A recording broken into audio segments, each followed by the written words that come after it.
I'm back with another book review, this time Defy the Night by Bridget Kemmerer. I'm going to say this is up there. It's like 4.5 star read for me. It's about this young woman named Tessa Cade. She's an herbologist living in the society that is a monarchy, and her and her best friend Wes go around at night stealing the petals of this flower called the moonflower because it is the only known cure for an illness that is ravaging the city. The city is divided into sectors with the palace grounds and the elites sort of at the middle, and then there's other sectors that support the city as a whole. It's divided in like tradesmen and ports and stuff like that.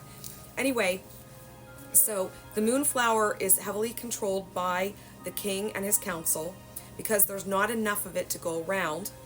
Meanwhile, Tessa lives in a lower economic area, and she wears a mask to go out, and her friend Wes wears a mask to go out, and they go into the elite sector to the moonflower fields, and they steal the flowers, and then they bring them back to their secret workshop, and they mix up the elixir, and then they take it around in the dead hours of the night to the households that can't afford the moonflower elixir, which is very expensive and of course not enough. Now, the king does distribute moonflower elixir to the various areas, but it's rationed and it's determined on population. There's more of that going on. So she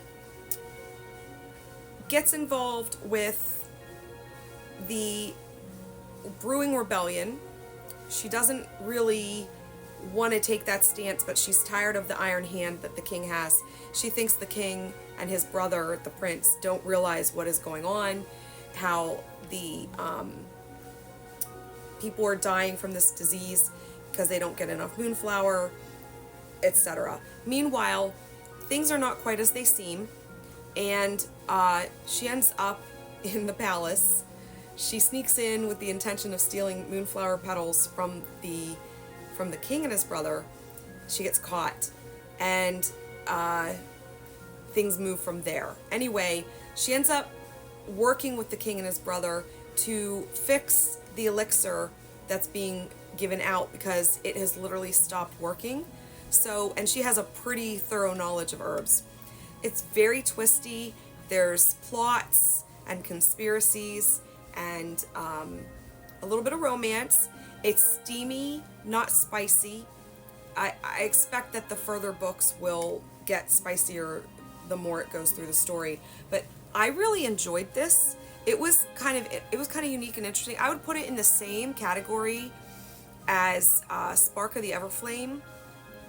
Really fun read, easy read, and I went and got the other two books with my birthday book haul because I'm going to start the second book like this weekend because I just need to know what happens. It does end. I didn't tab a whole lot. I tabbed some. It does end on a little bit of a cliffhanger, and there are some unresolved issues, so I can't wait to see what happens next. Solid 4.5 stars. If you have not read Defy the Night by Bridget Kemmerer, pick it up if you're into the romantasy thing. And it's a complete trilogy. There are 3 books. There's a complete trilogy, and it is, I believe, that is it. It's just the 3 books. So, and they already all exist, so you can read them and not be waiting for another book to come out in months or years ahead, which is most of what I've read over the last year were not complete trilogies. So this was a breath of fresh air. 4.5 stars. I'd say 1 chili pepper. It's more steam than spice. There's some really good plot twists and some really good surprises, although I will say I had the one figured out.